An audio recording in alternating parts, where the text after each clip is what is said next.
Fala pessoal do oitavo ano, tudo bem com vocês? Tudo bem com vocês? Comigo tá tudo bem. Vamos lá, mais uma aula, aula 2 do terceiro bimestre, que são as figuras de linguagem, tá? A gente vai aprender a falar um pouquinho de figuras de linguagem. Só vou dar uma introdução sobre a figura de linguagem. Como a gente está aprendendo um texto narrativo, né? A gente já sabe que a linguagem conotativa, que é o quê? Que quando a gente cria contexto, cria significado para as palavras, não é isso? A gente utiliza as palavras no seu sentido figurado, né? Uma das formas de ajudar a gente a criar palavras no sentido figurado são as figuras de linguagem, ok? As figuras de linguagem contribuem para a gente fazer isso, tá? Então, aprender figura de linguagem ajuda a gente a escrever. Ajuda a gente a desenvolver a nossa escrita. Então, vamos entender um pouquinho sobre as figuras de linguagem? Então, a primeira figura de linguagem mais comum dos escritores, né, muito utilizada principalmente em textos narrativos, em poemas e por aí vai, né, é a metáfora. O que é a metáfora? Representa uma comparação de palavras com significados diferentes e cujo termo comparativo fica subentendido na frase. Não entendi nada. Calma, é muito fácil. Primeira coisa que a gente tem que entender, a metáfora é uma comparação entre duas palavras, tá? A gente vai pensar no sentido dessas palavras e vai estar comparando um sentido com o outro dessas palavras.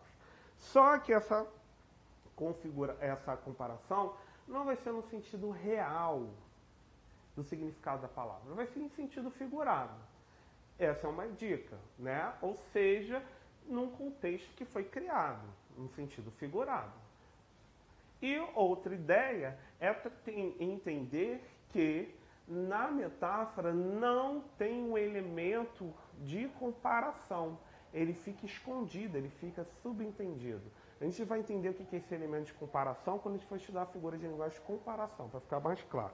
Vamos lá, ó. A vida é uma nuvem que voa, tá? O que está comparando aí? Observa. Aí está comparando a vida com nuvem. Pera lá, como que eu tenho certeza disso? Não é a mesma coisa que eu falo, a vida é como uma nuvem que voa, né? Então esse como é um elemento que faz a comparação. Então é um chamado elemento comparativo. Só que ele não está expresso, ele está subentendido na frase. Então a primeira coisa que tem que fazer para ter uma metáfora é retirar esse elemento comparativo. Depois, entender as palavras que estão sendo comparadas, vida e nuvem. Bom, tem como comparar uma vida com nuvem? No sentido real, no sentido denotativo? Não tem como fazer essa comparação, é impossível.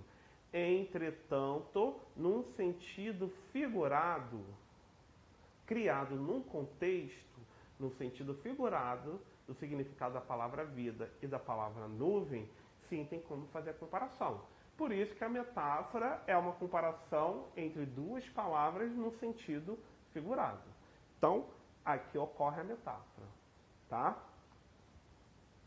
A mesma coisa, uma metáfora, quando eu falo, ele canta, o canto dele é um passarinho, né? Tem como, no sentido real, comparar o canto de uma pessoa com um passarinho? Não tem como. Mas, no sentido figurado, tem essa possibilidade. Então, é uma metáfora. E não tem um elemento comparativo. O canto dele é um passarinho. Não tem um elemento comparativo como, tá? E vamos seguindo aí. Diferentemente da metáfora, a gente vai ter a comparação, tá? Que é a chamada comparação explícita. A comparação é a comparação explícita. O que isso quer dizer? Tem um elemento comparativo. Então, toda vez que a gente vê uma comparação de palavras com um elemento comparativo, tá? Como, tal, qual, aí a gente vai dizer que ocorre uma comparação, tá? Ao contrário, é justamente o contrário da metáfora. Nesse caso, são utilizados conectivos de comparação. Olha os exemplos aí. Como, assim, tal, qual. Olha lá. Seus olhos são como jabuticabas. Como apareceu o como aí, é uma comparação. Se eu retirasse esse como, seus olhos são jabuticabas, aí seria uma metáfora, tá? Por quê? Tem a comparação com os olhos de jabuticabas, tá? Não no sentido real, mas sim no sentido figurado, e não tem um elemento de comparação, que é o como, conectivo de comparação, que é o como. Então, colocando o conectivo de comparação, é a comparação, retirando o conectivo de comparação, é a metáfora. Beleza? Seguindo aí. Seguindo as figuras de linguagem, a gente vai ter a metonímia. A metonímia, a gente vai pegar o significado, tá, de uma palavra e levar essa palavra a um outro significado de uma outra palavra. Tá? Como assim? A gente diz que é uma transposição de significados de uma palavra, considerando parte pelo todo, autor pela obra e por aí vai. Vamos ver aqui, vamos entender. Quando no exemplo fala, costumava ler Shakespeare, tá? A gente não está falando que ninguém está pegando Shakespeare, o autor de livros, botar ele na tua frente e ler o Shakespeare. Ninguém está falando isso. Está dizendo que costumava ler as obras que Shakespeare escreveu. Então, o que eu estou fazendo? Eu estou pegando o significado do autor, que é Shakespeare, e transpassando para a obra que ele escreveu, para os livros dele. Então, por isso que eu falo que é a transposição do significado autor pela obra. Tá? Autor pela obra. Aí, desculpa. Toda vez que tem essa metonímia, a gente tem que pensar que uma palavra está sendo empregada no lugar da outra. Ou pelo autor pela obra, ou parte pelo todo. Vamos assim no exemplo? Ó,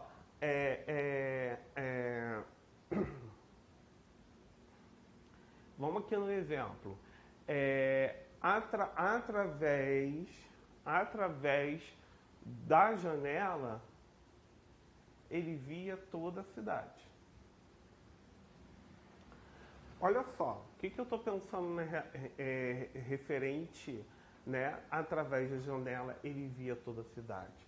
Eu estou pensando, né? Ninguém vai conseguir, através de uma janela, ver toda a cidade, né? Mas através da parte que é a janela, ele expandia a visão dele, era a forma que ele tinha de ver o todo, que é o que? A cidade toda. Então, eu estou transpassando uma possibilidade do local de ver, de visão, pequeno, uma parte, pelo todo maior que tem, que é a janela, que é a cidade toda. Então, estou transpassando o significado da visão de se olhar pela janela para a gente olhar a cidade toda. Então, essa é a metonímia, transposição de significados ou parte pelo todo ou obra pelo autor, que é o mais comum. Por exemplo, uma outra metonímia que a gente fala que é o conteúdo pelo continente. Bebia Coca-Cola. Ninguém vai pegar e... Desculpa. Produto pela marca. Ninguém vai pegar e vai beber Coca-Cola. Ninguém pega a marca Coca-Cola e bebe, certo? A gente bebe o líquido de refrigerante que é da Coca-Cola. Então, a gente está utilizando aí o produto pela marca. Estou transpassando o significado da marca para o líquido, ok? Então, toda vez que tem essa transposição de um significado para outro, é a metonímia, tá? Seguindo, vamos seguir aí. A gente tem a sinestesia. O que é a sinestesia? Acontece pela associação de sensações por órgãos de sentidos diferentes. Vamos pensar o seguinte. Na sinestesia vai mexer com os sentidos. Quais são os sentidos humanos? Tato, olfato, audição, paladar e visão. Tá? Então, quando a gente utiliza a figura de linguagem de sinestesia, a gente percebe a utilização dos sentidos. Tem que ser sempre 2 ou mais sentidos. Brincar, eu costumo falar o seguinte, brincar com 2 ou mais sentidos. Vamos perceber isso no exemplo? Ó, com aqueles olhos frios, disse que não gostava mais da namorada. Ó, quando eu tenho o termo olhos frios, aí há uma sinestesia. Por quê? Olhos tem a ver com o sentido da visão, certo? Então, mexer com o sentido. E frio tem a ver com o tato. A gente percebe o frio através do tato. Então, a gente tem um outro sentido aí. O que aconteceu nessa frase aí? O autor mexeu com os sentidos. Então, por isso que configurou a figura de linguagem sinestesia, ok? Então, sinestesia, figura de linguagem que mexe, as palavras vão mexer com os sentidos, entretanto, tem que ser entre 2 ou mais sentidos, nunca um único só, tá? 2 ou mais sentidos. E a gente tem 5 sentidos e tem que prestar atenção referente a esses sentidos. Vamos seguindo. Depois da sinestesia, a gente tem a hipérbole. Hipérbole é o exagero, tá? Toda vez que a gente tem um sentido que exagera muito, é uma hipérbole, tá? Vamos ver. Quase morri de estudar. Alguém morre de estudar? O que está querendo dizer ali? Que a pessoa estudou muito, não foi? Excessivamente. Então, observa que como exagerou um sentido que queria criar nesse contexto. Então, fez uma hipérbole, tá? Hipérbole é tranquilinha. Ao contrário dela, tem um eufemismo, que já ao contrário, né? É a suavização do sentido. Eu quero suavizar, eu não quero exagerar. Ó, entregou a alma a Deus. O que está querendo dizer? Que a pessoa morreu. Para não falar que ela morreu, aí eu vou lá suavizo o sentido, entregou a alma a Deus. Ok? Então, hipérbole, exagero, eufemismo, suavização. Vamos continuar aí nas figuras. Você tem a ironia. O que é ironia? Ironia é quando você fala justamente o contrário do que você quer dizer. Tem sempre um sentido irônico, tem um sentido cômico, tá? Mas um sentido cômico do deboche, ok? Então você diz justamente o contrário que quer dizer. Vamos lá. É tão inteligente que não acerta nada. Como há uma ironia aí, um debochezinho aí, né? Se a pessoa não acerta nada, ou seja, ela não é inteligente. Então, o que eu estou querendo dizer? Que a pessoa é o quê? Burra, né? Mas, para não falar de uma forma, utilizou da ironia, que é o contrário daquilo que eu quero dizer, né? É tão inteligente que não acertou nada. Nesse contexto, automaticamente, todo mundo sabe que está querendo dizer que a pessoa é burra, mas utilizou o deboche, o tom irônico para poder falar. Então, toda vez que eu for criar uma ironia, eu crio como? Eu vou para o deboche e crio um contexto justamente o contrário daquilo que eu quero falar, tá? Mas tem que ser perceptível no contexto, para poder a coisa fazer efeito, senão não faz efeito. Seguindo aí. Aí, depois da ironia, a gente tem a personificação ou prosopopeia. O que é isso? Personificação, né? Quando a gente dá, tá? Quando a gente atribui qualidades e sentimentos humanos aos seres irracionais. O que isso está querendo dizer? Quando a gente dá qualidades e sentimentos humanos a seres inanimados, que não têm vida. Vamos aí no exemplo. O jardim olhava as crianças sem dizer nada. Bom, o jardim olha. Não olha, tá? Essa é uma atribuição de seres vivos. Olhar é uma qualidade, é uma atribuição dos seres vivos, certo? Então eu estou dando ao jardim, que é um ser sem vida, uma atribuição de seres vivos. Por isso eu estou criando aí uma personificação ou uma prosopopeia. Naquele mesmo brincadeira que a gente fala, naquele ditado, olha, cuidado, as paredes têm ouvido. Alguma parede tem ouvido?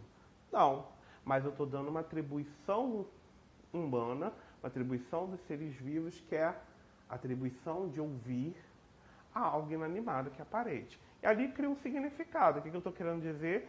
Que através da parede, o som pode propagar através da parede, que alguém pode ouvir a conversa.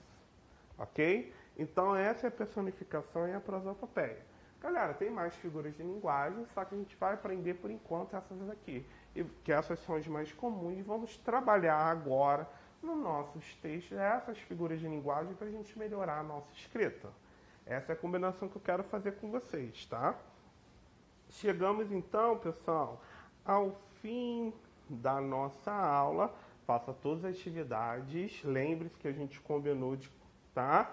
E a gente se vê em breve, pessoal. Tchau, tchau.